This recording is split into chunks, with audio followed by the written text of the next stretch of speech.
I can remember the first few times I ever came to the city, it was the weather was beautifully sunny, and I know that's not always the case, but to me it just sparkles in the sunshine. Welcome to Aberdeen, the granite city. With a population of 220,000, it is home to some of the biggest economic advantages in the UK. The most diverse city in Scotland, we welcome the world with open arms. The city has stunning coastlines and shores, and some of the most unspoilt landscapes on our doorsteps. Alongside this is our stunning architecture throughout our granite streets. Our rich history sits alongside an innovative modernity, shaping the place we call Aberdeen today. Our economy boasts 2 world-class universities that spearheads cutting-edge research and life sciences. It has a mix of fish processing and a world-renowned food industry.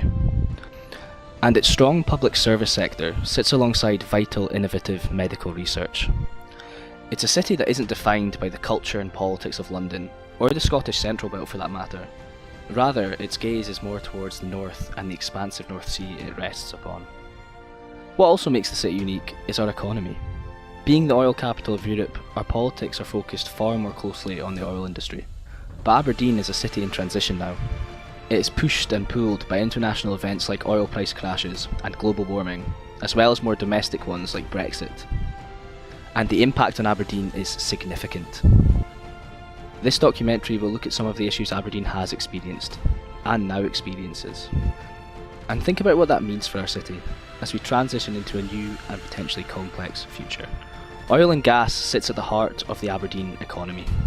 Its discovery in the 1970s transformed Aberdeen from a city specialising in granite, textiles and fishing into the high-tech, modern, bustling and successful city it has become. And oil and gas, of course, is central to the economy in Aberdeen as well. It's a very successful economy. In fact, it's probably the most successful per capita in Scotland. The GVA, the gross value added figures tell us that. But Aberdeen is a single industry city, with 50% of its employment connected to the oil and gas sector through the supporting research, manufacturing and service industries. And oil has created huge wealth. But it's a wealth that sits almost in a bubble, quite separate from the rest of the Aberdeen economy. The high wages that oil brings also brings a high cost of living, and that creates significant difficulties for others in the city. I mean, it's made it a very affluent city, but a city which is difficult to live in for the average worker, which is why we struggle with teachers, with public service workers, because the house prices, cost of living and everything else is high as a consequence. Essential skilled labour becomes squeezed out of the city then, and this leads to a lack of balance in the economy, with many people struggling as a result. The volatility of oil and the radical seesawing of prices also sees huge booms and busts, and with the bust periods there comes significant dearth. But in other ways it's much more exposed because it's so heavily reliant on the oil industry and on the fate of the oil price. If the oil price goes up, things are more buoyant here. If the oil price goes down, things struggle a bit here. We saw that with the redundancies that there were when the oil price crashed. And there have been many crashes. Significant crashes having deep-seated effects of poverty and uncertainty for our communities and business. The downturn of 2014, for instance, caused huge shockwaves in Aberdeen. You always get this cycles, this dips, these boom and bust that we've seen in the years. 86 was a really bad one, and nobody I know of thought we'd ever see anything like it again. But this one has been horrendous. And the impact of that you're seeing in the town just now. There's pubs, clubs, restaurants, shops shutting down, small businesses, cafes, all that kind of stuff are struggling. So it's been pretty devastating on the whole region. For local businesses then, this loss has been difficult, with a huge rate of business closures after 2014, and business startups dropping by a fifth. The fate of small businesses was particularly bad, having the slowest rate of growth anywhere within the UK. And of course, there were huge job losses. In 2014, there were 460,000 people jobs across the UK dependent on the North Sea oil industry. Today we have, I think, roughly 280,000 jobs dependent on what's happening. That's a colossal drop. There's about 60,000 jobs in Scotland, and the bulk of that will be in Aberdeen. The unemployment and downturn in small businesses, as well as the slight exodus of the young and working age population, creates concerns for Aberdeen as it moves forward then. The shock of 2014 has also raised anxieties that the next bust period may just mean the end of the high-skill, high-wage economy that the oil sector has brought. But are these problems really inevitable? We tend to think that bust periods just automatically lead to a terrible impact on our communities. And we tend to view it with an almost passive acceptance that this is just the way it has to be. But other countries show us that this is actually not the case. Other countries, like Norway, plan. High unemployment, business loss and fragile communities are not actually inevitable in Norway. Because they have a strategy that tries to prevent these issues impacting upon communities.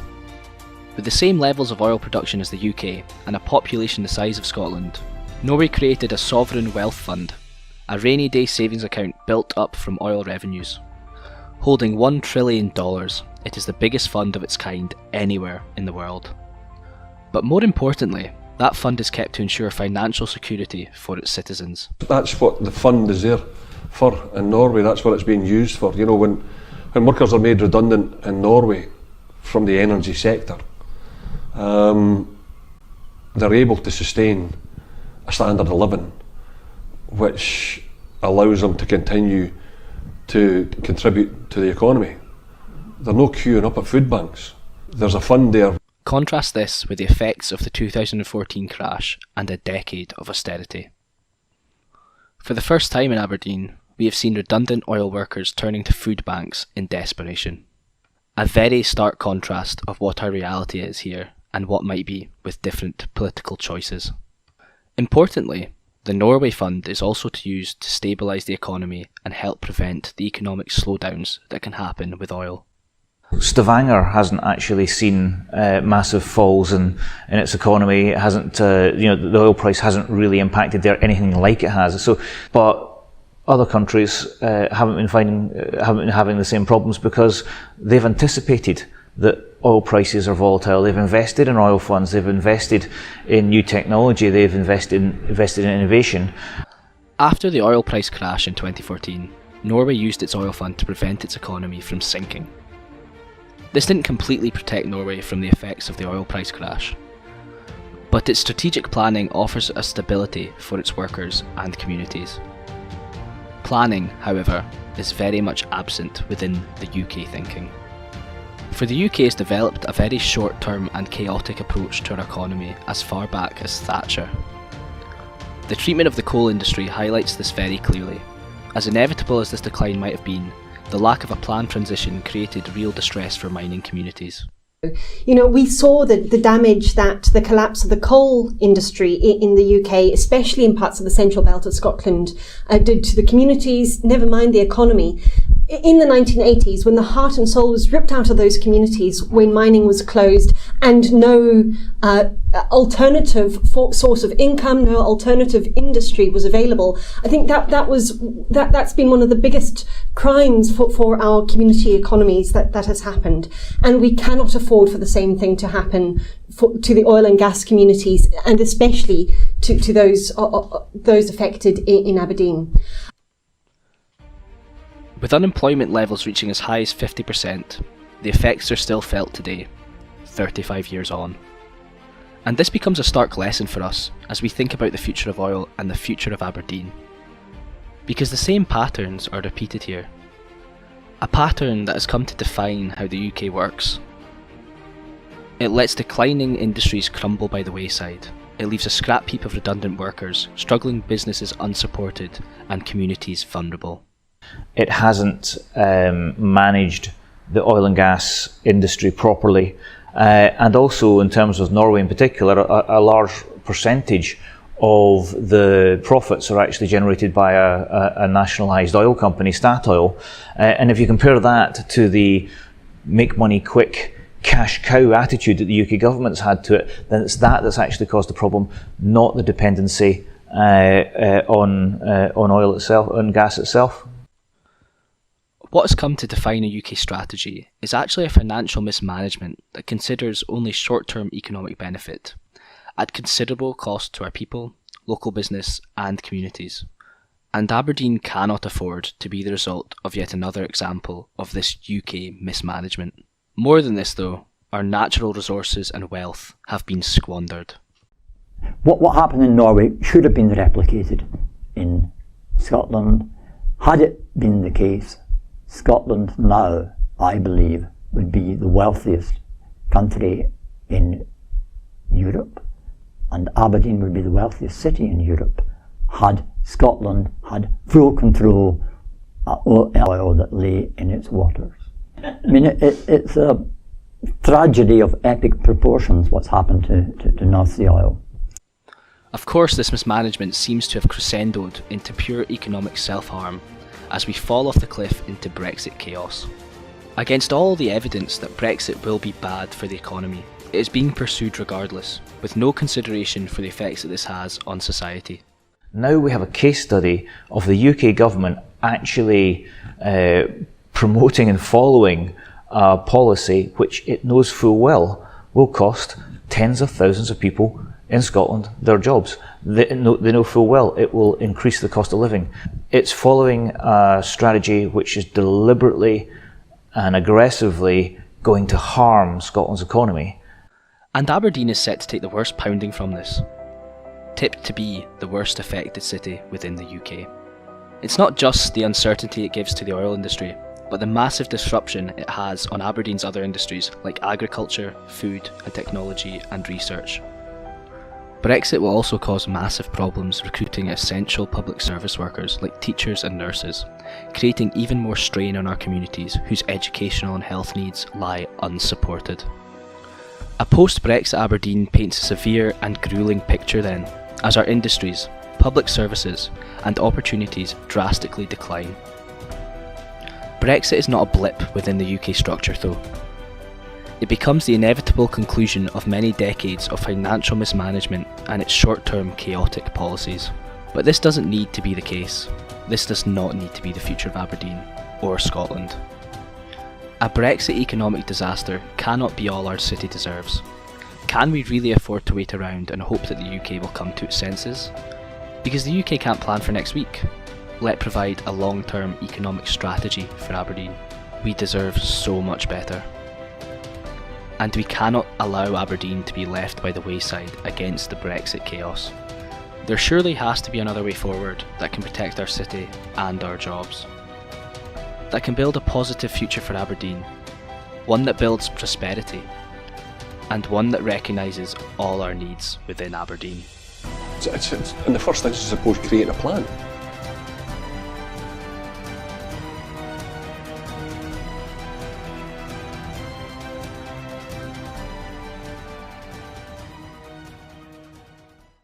We couldn't make the same mess as has been made for the last 40 years. You know, nobody could mess it up the way it has been. So if we're going to rely on Westminster, then retirement can't come quick enough for me. I'm getting out of it because their track record to date is appalling. In addition to battling the chaos of Brexit, Aberdeen also has to wrestle with concerns about the future of its main industry, oil and gas. Brexit brings its own problems, causing huge recruitment issues as well as uncertainty over increasing oil export tariffs. But Aberdeen also has to think about its long-term future, as the transition from oil and gas appears on the horizon. And how and when this happens is a question that the city needs answered.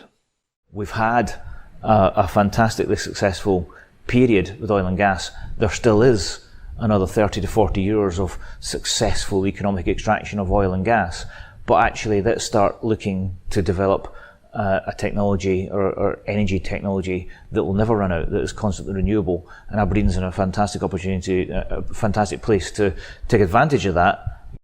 The transition can be a terrifying prospect for Europe's oil capital. However, as workers and businesses feel great uncertainty over their future, recognising the need to transition is something most agree on. But the priority for working people and local businesses in Aberdeen is to secure and protect jobs and prospects. And so a balance needs to be found then. And it's not about saying to people in Aberdeen, right, you'll all be made redundant, because that's not the future for Aberdeeners. The reality is that we will still be taking oil and gas out of the North Sea for some time into the future. Those jobs will still be there for some time into the future. But we need to plan now for a future without oil and gas so that we can move to that future as quickly as possible. This is something that Norway is balancing also. So this is an industry that have many years still to live if you look at the current policy. And I think that it's an industry that will recruit new working labor for many years to come. And that's, of course, one of the highly uncertain and risky parts of this situation. It would be how long could you wait until you make this transition faster? This is not a transition that can or will happen overnight then, for Scotland or for Norway. Rather, it's thinking about how we can manage this transition in a fair and secure way. Norway's recent decision to invest billions of their oil fund into renewable energy is a bold and shrewd move in this respect. Oil and gas will sit as Norway's main export for many years. But using revenue from oil and gas to diversify into the fastest growing energy source in living history is a very solid economic investment for the future. Norway's plan includes a long-term protection of jobs. And you want to make sure that there are jobs for everyone. You need to create new industry, new services, new business based on the transition that has still a high value creation and the right number of jobs. One of the main motivations for a country like Norway to move into that kind of industry would be the possibility to create new industrial jobs around the construction of those offshore wind parks. The Scottish Government's introduction of a just transition attempts to build this long-term transfer over to renewables in a planned, structured and fair way, building new jobs within the renewables industry alongside the oil and gas industry. The recent announcement that the Public Investment Bank is to focus on building the renewable sector echoes the shrewd planning of Norway by also making a long-term investment in the world's next main energy source. And renewable energy is a rich resource for Scotland. And I mentioned before about Scotland having 25% of Europe's offshore wind and Europe's tidal energy and 10% of its wave energy. And I think these are quite stunning figures when you consider we've only 1% of Europe's population. And I think that just goes to show the natural wealth of Scotland. We have a huge amount of resources then, and we often don't realise quite how rich in resources we really are.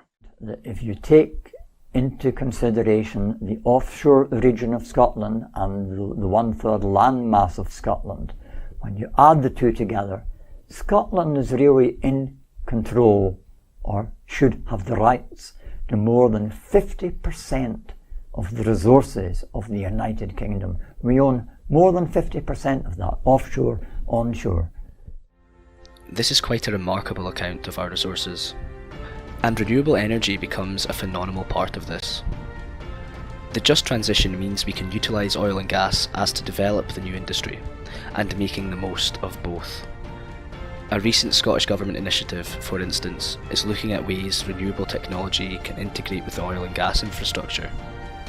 This allows a transfer of skills and expertise from one industry into another. Importantly, it can also ensure a smooth transfer of jobs. This strategy, along with leading research in carbon capture technology and decommissioning, all maintains skills and expertise within the oil and gas industry, whilst balancing our global climate commitments. For Aberdeen, this allows the city to diversify through growing another high-tech industry, securing jobs for the long-term future of the city, while safeguarding existing jobs within the oil and gas sector. Managed properly, the needs of Aberdeen can be met within this transition. If we were an independent country, of course, we could manage this much better by creating an oil fund like Norway and using it to fund these types of projects on a much larger and more innovative level. It could plough significant investment into the city and diversify the local economy. it can be used to get the most out of oil and gas whilst we still have it. We can then ring fence the monies generated through bringing taxation back into that sector and ring fence that and put that in an oil fund. And then take that money, which can be then invested in renewables. And I think that's definitely the way to go forward. The economic mismanagement that brought us to this place doesn't mean we should miss the final opportunity to create a lasting legacy from the North Sea and its oil and gas reserves. Few people know, of course, that Shetland has an oil fund, negotiated as taxes from the oil companies and invested into a Shetland Council oil fund, now worth around £320 million. For a population of around 20,000, it does sit as a very local example of what can be done, even on a very small scale, as they utilise these funds to build infrastructure and local services such as schools. The Scottish Government's recent call for just this builds Scotland a credible and solid foundation to support our future economy. £1 billion worth of oil revenues would be earmarked specifically to help cities like Aberdeen transition in a fair way for people living and working in the city. At its very basic level, we could use this fund to prevent Aberdeen from suffering the same fate of mining communities as oil declines. At its best, it could be used to create a new, vibrant and more diverse high-technology economy for people living and working in Aberdeen. Norway has shown that this type of planning is more than possible. It becomes more than possible for Scotland too. But this is simply not possible within the UK. Scotland has very little control over the current taxation system or the oil and gas revenues. And we would already have an oil fund if the UK thought in the long term of coal as well as the oil and gas industry to date that communities are not a priority during economic decline. Scotland's political choices will have a very different effect from the UK's. So another future for Aberdeen perhaps needs to be considered, a future within an independent Scotland. Understandably, Aberdeen voted no within the last referendum. In 2014, it was reasonable to expect that the UK could provide stability. But Brexit has shown deep-seated short-termism and chaos rising to the surface within the UK. And that economic mismanagement is clear for us all to see now. And so, a huge gulf now exists in how we think about what our society can do. This is highlighted by our clash in our energy policies, vital for Aberdeen. Scotland is looking to renewables and our natural resources, and Westminster has moved in a completely different direction. The UK government just doesn't feel that way. It's investing in Hinkley Point nuclear power because that's what matters to its energy security. They don't really care, I don't think, about Aberdeen. Scotland would see that as a priority and transferring it into the next energy boom from the North Sea. These are vastly different energy approaches, but within the UK structure, the UK's priorities will always take precedence and we will struggle to develop what we need. But Aberdeen needs a plan that understands the importance of oil and gas and the fears for the future that come with that, as well as the need to transition into a renewable future. The reality is that we are not the economic centre of the UK, but in Scotland, Aberdeen is hugely more important. The oil industry is hugely more important. The future of that oil industry is hugely more important than it is for the UK as a whole. Within an independent Scotland, Aberdeen would be seen in a way that it has never been under the UK, often sidelined and ignored, because Aberdeen's needs lie in a managed energy transition. And how can we do that if the UK insists this is not important? How can we develop a planned approach that Aberdeen needs so much when the UK can barely plan for next week? How can we protect Aberdeen's communities when we know from bitter experience that the UK has never seen this as a priority? Because it becomes very clear that Scotland and the UK have increasingly different ways of working. And a Brexit Britain means that we are now living in a completely incompatible political space. Scotland has retained a more social vision of society that allows for a safety net, offering protection for people and communities. This is what drives Norway's oil fund and is something that has defined Scottish society since 1945. But that concept has disintegrated within the UK now. And Brexit means the UK's broken away from that concept completely, willfully allowing job losses and escalating prices, causing distress for communities, not support. The fact that the NHS is tipped to become part of an American trade deal highlights that the principles that were once sacrosanct for British society have all but disappeared. And this gulf in outlook impacts on the society we want to build. It determines how we deal with communities in trouble, how we help and assist local economies. Indeed, it determines everything we do.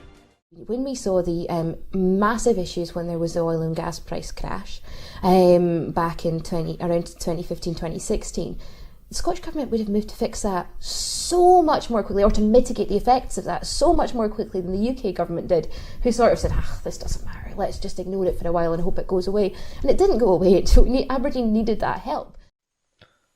So we have to make a choice then. We either accept that our needs will never be met under the UK structure, or we transition into an independent Scotland, where we have the power to prioritise our own needs, and work on strategies that are for our own benefit. For the social values that Scotland has retained can be used to help build a new model of society, allowing us to rethink what we want from our society. The biggest difference you're going to see in business and economic policy in independent Scotland is the realisation that there's a new way of looking at economics, and Scotland's leading that way, Scandinavian countries are leading that way, and so what we need is a holistic approach, one that understands that it's not society or the economy, it's not right or left, that actually it's only by taking care of everyone that both society and the economy can thrive. It's about finding a balance that means society works for everyone and doesn't leave anyone behind. This strategy is not new. It's just realising that we think about our society as a whole and ensuring nothing becomes completely out of balance. And supporting people and communities in society is a common sense approach for many countries. Norway's oil fund encapsulates that concept. And there is broad political consensus for this approach across all political persuasions. In an independent Scotland, we can develop that approach, making Scotland's rich assets work for us all. As for Aberdeen, well, we can look at how the UK has managed the coal and the oil and gas industry and add on to that a Brexit future.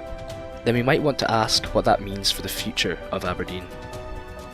Or we can look at the Nordic-like planning that is now happening in Scotland and think about what that could offer a city like Aberdeen. We can build a Scotland that is so much better. But it can only be done by transitioning into being an independent country.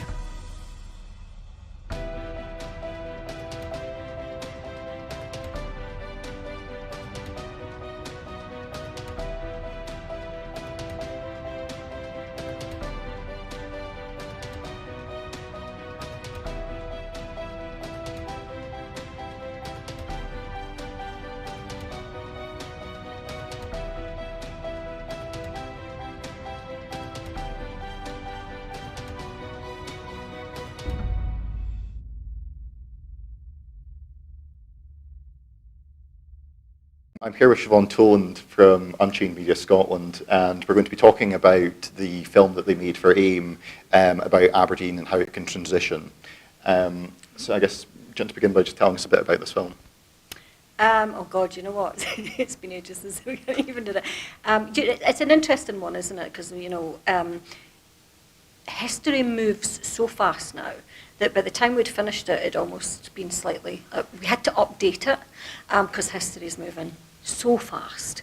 And by the time we'd finished that thingy, we were, by the time we finished the documentary, we were thinking about, because the documentary was about how we can plan for the future, how we can do that. And by the time we got to the end, then we had actually the Scottish Government creating even more structured plans, which kind of, can made the argument even better, if that makes sense. But I think that the documentary itself, it was deliberately aimed not to engage the yes voter from the word go, if that makes sense. And I was talking about that earlier on. And when I was trying to do it, I didn't actually mention independence probably until about 25 minutes in, and I deliberately did that because it had to be a hook from another level. And what it was is like people are concerned in Aberdeen and the North East generally about the future. There's two difficulties I think that people face. There is the potential transition to independence, which can offer some concern, as well as the Brexit one. But there's also the transition from oil into renewables. And for people who struggle with change, or for people, this is a lot. If you work in the oil industry, you've got two massive changes to actually start negotiating.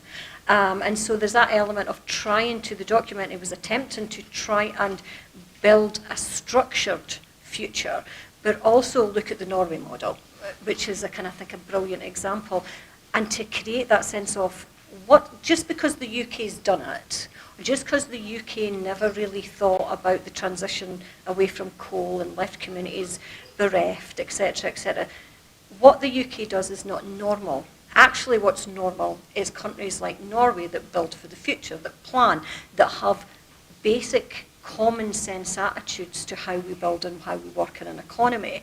And I think it's that kind of, if you look at the Scottish Government, they certainly move towards the Norway model more than the UK.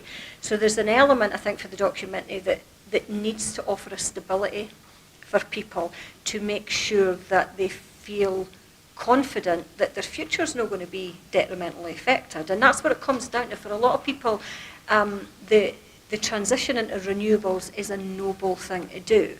It is a noble thing to do, it's a necessary thing to do, but on a practical, everyday level of how do you feed your kids, how do you build a community, how do you live in a community that's bereft with poverty, then that becomes a difficult question, because it's like, well, what happens then? Do I get left on the scrap heap like the mining communities did? So it's often in that kind of sense of future, I suppose, and actually creating a plan and making a credible plan that the Scottish Government have, or that Scotland can create to offer people that security, I think. If you get the economics right, then actually it allows us to do so much more. So one thing that we hear a lot about in politics is the idea of filter bubbles, of these sort of closed off, almost hermetically sealed echo chambers that people exist in. So how do you think that this film could be used to get outside of that bubble and start conversations with the people that we need to bring with us? Yes. I mean, it's interesting because, and I did say to Alan that I was going to mention it as an example when I was talking there about getting out of the bubble, but actually I think AIM have done relatively well, I think, in that, especially in terms of the video and the documentary, because what you've got is the relationship with Energy Voice, actually, which I think is a great thing, and that's what you're looking for. We have a tendency to reach out to other yes groups, okay, but actually the more fruitful relationship is to reach out to groups who are not yes. So we've reached out to International Women in Dundee. An organisation like Energy Voice is not a pro-independence organisation, but their raison d'etre is to think about how energy works in the future and how we can manage that, especially in the North East. That connection allows us a kind of relationship that exists outside the Yes movement, if that makes sense.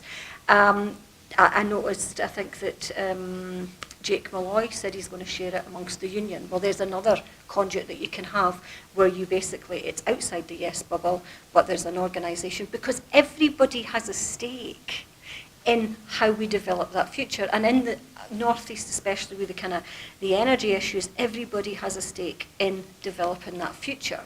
So if we talk to Yes, we just reinforce it, but we actually find groups and find organisations that want to have a say and have a stake in that kind of future.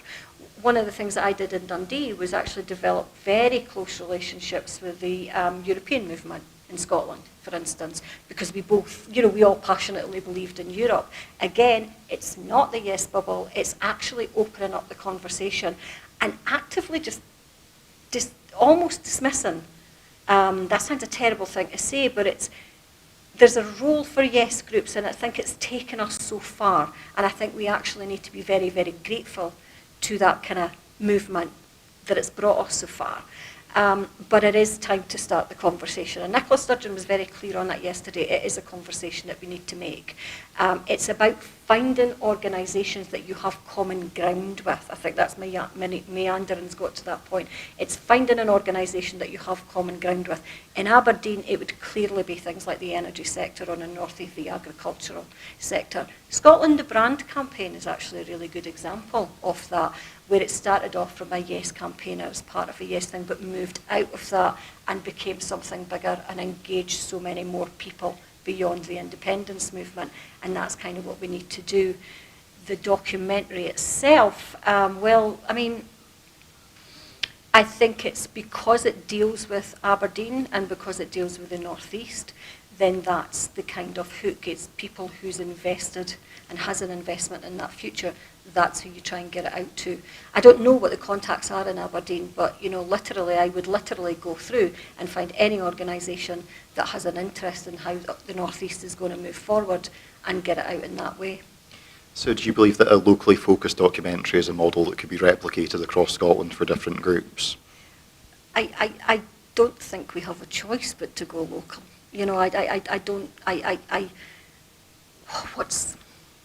What's the point of a national campaign that tells people what's best for them? That doesn't make sense to me, because we're really just replicating a kind of Westminster-y model of, here's what we think, here's what, we know best, you do that kind of thing. And I don't think that works. If we're going to be really serious about taking control and becoming independent, and that means as individuals but also as a nation, then we have to build our own structures. We have to find ways of working within our own communities and take that forward and build something from the ground up, something that makes it relevant to us, something that makes it local to us. Why would, a national, if you think about oil, is a really, really good example, because Aberdeen's a kind of strange one, because in the sense that if you're outside Aberdeen, people think, oh yes, it's that city with the oil. That's all they seem to know. Yeah, it's just that city with the oil kind of thing. They don't understand the complexity of it. So why would someone sitting in Edinburgh genuinely understand a campaign that might reach that? Has to allow the local issues to be relevant. Because actually, when it comes to it, people vote based on what they feel and what they think is local and what's important to them at a local level. So how you can't engage on a national level at that point, if that makes sense. It's really just about kind of making sure. I've completely lost my track. I'm so sorry. It's really about just. I think.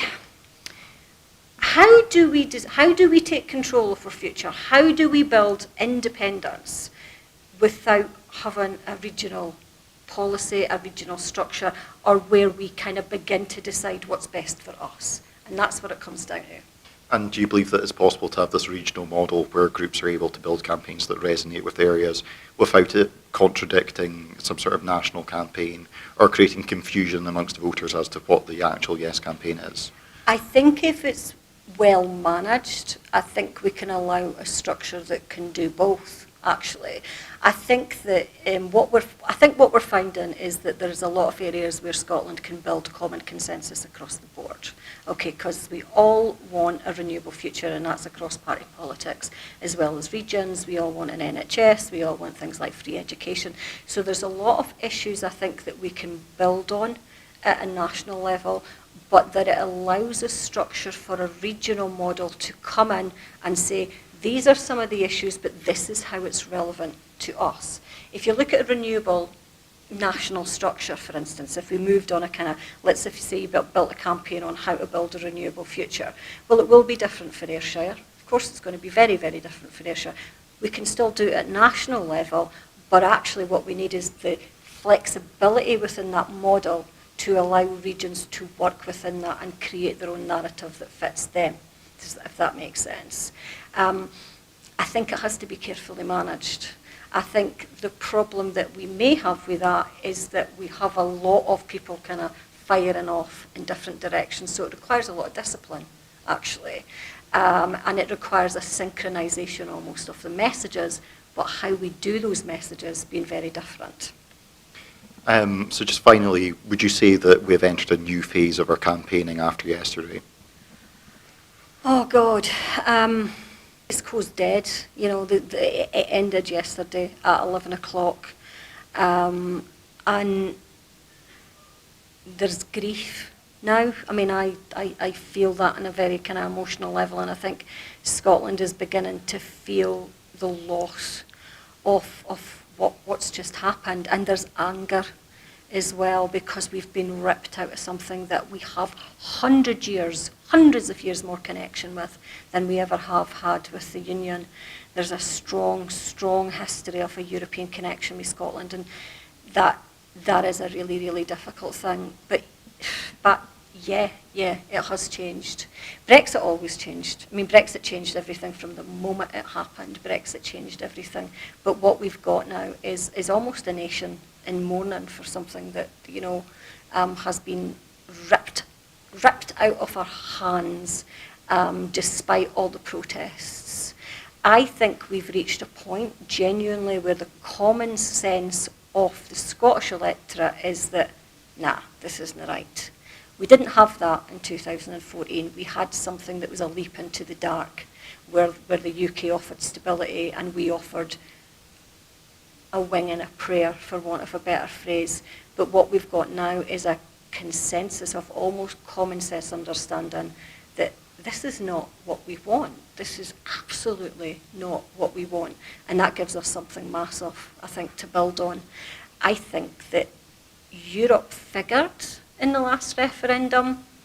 There is a background, but I think Europe now sits at the centre of the movement that we're developing now, and I think that it has to, because we know there is one big thing that we know that Scotland wants, one huge thing that we know that Scotland wants, and we voted for it time and time again.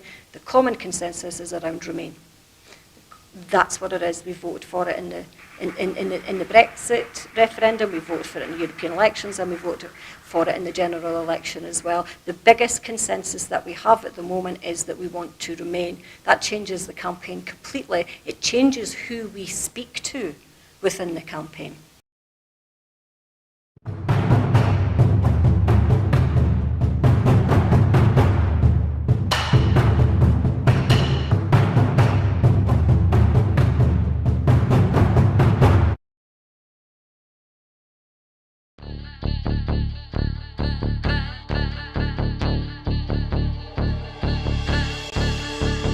How do you mean no more commission? Well, no one in Scotland can commission an idea. You know, if I went to BBC Scotland and I said, oh, I've got this great idea for a sitcom, I've got this brilliant idea for a drama, you know, no, there isn't one person in Scotland that can okay it unless it goes through London. Good morning and welcome to another edition of Full Scottish. What's happening today? Hello and welcome to the Full Scottish here on Broadcasting Scotland. Scotland is going to be an independent country. That need, that desire for independence is ever stronger than perhaps it was in 2014, so there's an obligation that we've got to give leadership to that campaign. That's what Nicola Sturgeon as our First Minister has been doing. My feeling about Boris Johnson is he can't be trusted on anything.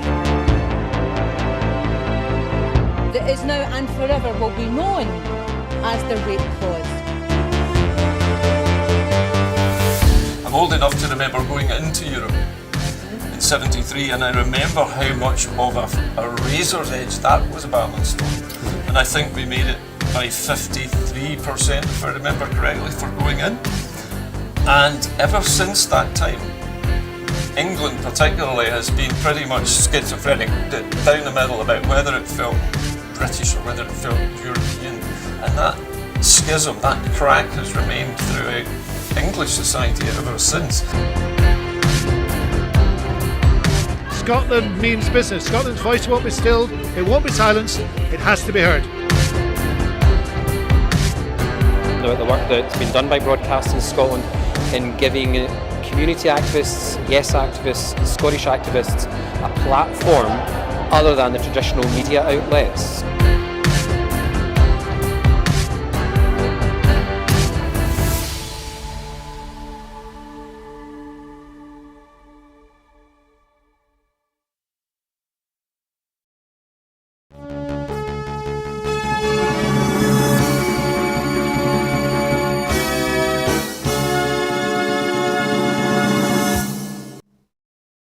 Good evening and welcome to a very special edition of Scotland at 7 here on Broadcasting Scotland.